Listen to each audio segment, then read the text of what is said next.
బయట నుంచి భారత్ని చూడడం ఒకలా ఉంటుంది, భారత్లో ఉండి భారత్ని చూడడం ఒకలా ఉంటుంది, రైట్?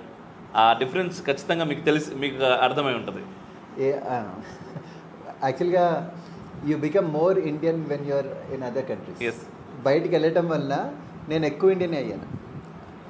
అప్పటిదాకా ఇండియన్నే, బయటికి వెళ్ళిన తర్వాత ఇండియా వాల్యూ ఎక్కువ తెలిసింది.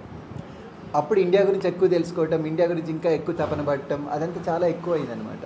ఎందుకైంది అంటే మనం చిన్నప్పటి నుంచి ఏదైతే చూస్తున్నామో బయటికి వెళ్ళిన తర్వాత అది కనిపించకపోతే, వేరే ఏదైనా కనిపిస్తే అది కూడా తప్పు అనిపిస్తే మన దాన్ని లైక్ చేయడం పెరుగుతుంది.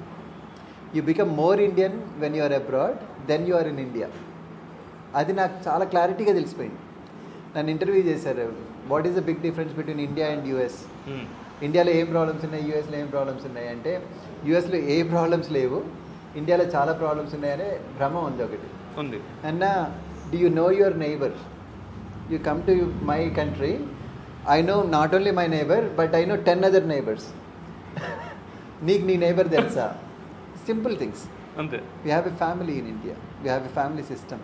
It's not like my children, your children and our children. Wife and husband మాట్లాడుకుంటే ఒక్కోసారి అట్లా మాట్లాడుకుంటారట, నా పిల్లలు, నీ పిల్లలు, మన పిల్లలు అని మాట్లాడుకుంటారట.